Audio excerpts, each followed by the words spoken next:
Magandang araw mga kaibigan. Bigyan natin ng reaction opinion itong post ng News 5. Title, "Huwag niyang suluhin ang credit." Palace Press Officer Attorney Claire Castro hits back against Sara Duterte for publicly apologizing for helping Ferdinand Marcos Jr. win the 2022 presidential elections, emphasizing that it was the Filipino people who elected the president and no single individual, including former political allies, should claim sole credit for his victory. Ito ang kanyang pahayag ng Claire. Ang taong bayan ang naghalal kay Pangulong Marcos Jr. Kung ano man po ang naitulong niya, pareho naman silang nagtulungan dahil ito ay unity team, kaya huwag niyang suluhin ang credit. Meron bang pagsusulok credit sa pahayag ni VP Sara? Wala naman. Humingi lang siya ng patawad sa taong bayan sa pagtulong niya na mahalal ang Pangulo. Auntie Claire. Pakinggan nyo ulit ang pronouncement ni VP Sara. Matandaran ko yan. Humihingi ako ng patawad sa pagtulong ko nga nahalal si BBM. Walang solo credit. Auntie Claire, ikaw lang ang nag-isip niyan na solo credit. Huwag suluhin ng credit. Tignan natin ang people who reacted. Auntie Claire. 2,800 ang nag-react, Auntie Claire.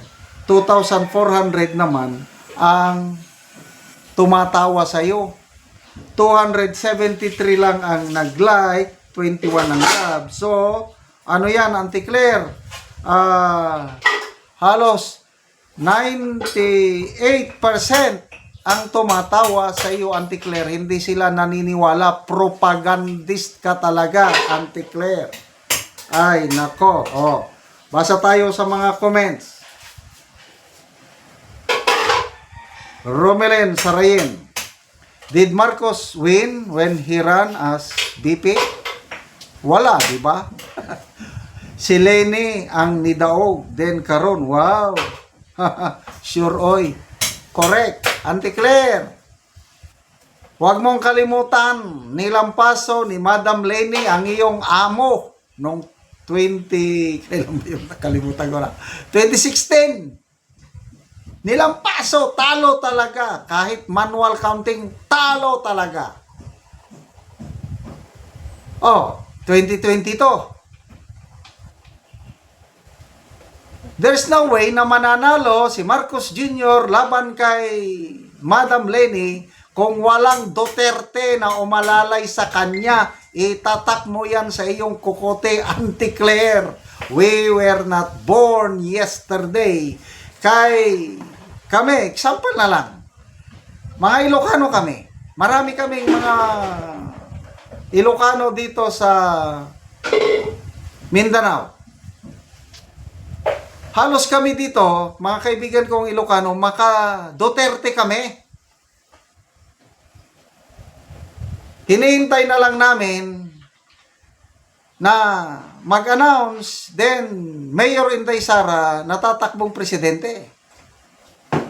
Para siya ang suportahan namin. Bongbong Marcos, never nabutuhan namin noon kahit anak pa siya ng Marcos Sr. Kasi nga, hindi namin kilala masyado yung Bongbong Marcos. Ang alam ko lang ay isang happy-go-lucky na anak ng presidente. Yun lang alam ko. Kami dito sa Mindanao, maka-Duterte kami. Nabigla na lang kami dahil bigla mang pumayag si VP Mayor Sara na mag-vice president lang. At ang pinatakbo niya, Bongbong Marcos.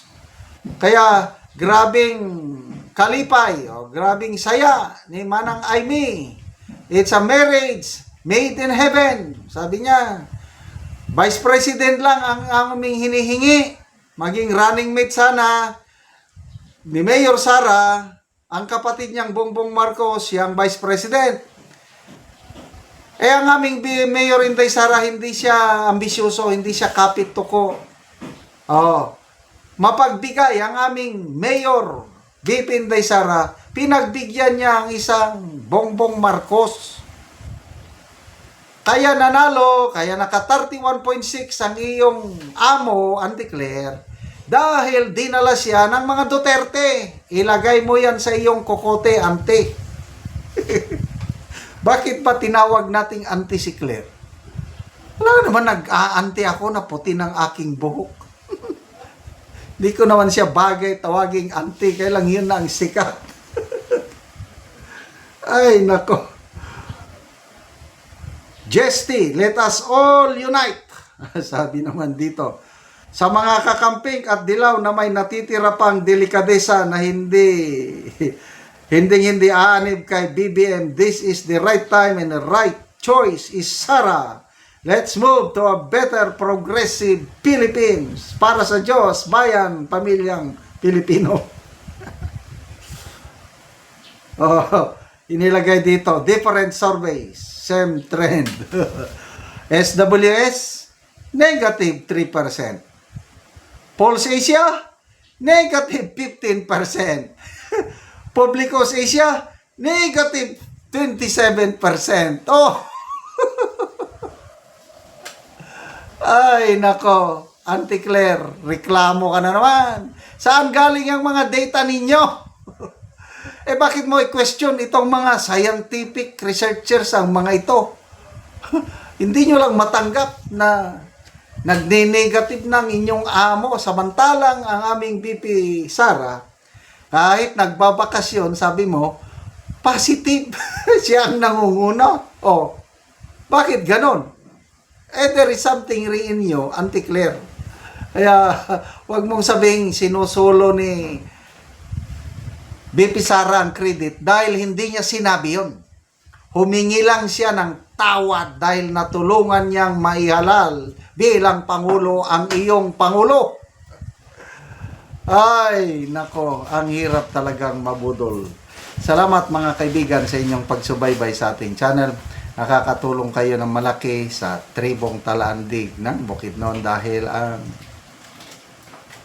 sweldo natin sa channel na ito is pantulong po sa tribo. Namimigay tayo ng libreng yero at pako para makapagpatayo naman sila ng mas maayos na tirahan. Panoorin nyo ang video na ito. So, mo ni si nanay mataga no gyero. Sa likod. So, mong balay. Nanay. Sino? Dako ko gid salamat kinatagaan ko. So, tanaw na mo ang tagaan si nanay o gyero. Salamat siya. So, diri sa sulod, so muni ang kahimtang. So, tuluan na kaayo kung muulan. So, makita nimo suluoy gid kaayo. So, basta gitagaan nato sila gyero aron mapulihan ang ilang atop.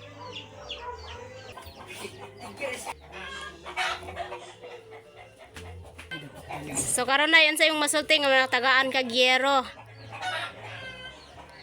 Salamat sa Ginoo ay natagaan ko. So, pila na ni katuig di mong balay nga buslot naman ang atop. Lima naman ni katuig. So, aya pa mapulian og gyero. Aya pa. So, unsa din yung panginabuhian ay? Lagot mo.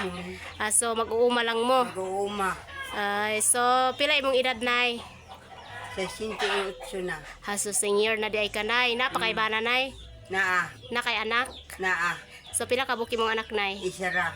So, isa ra imong anak.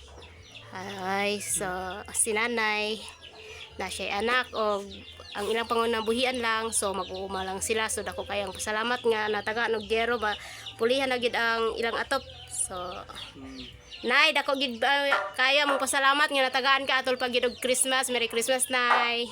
Merry Christmas. Salamat. So, dako kayong pasalamat kay makapuli na gid og gyero si nanay. Sige, nay, salamat pod.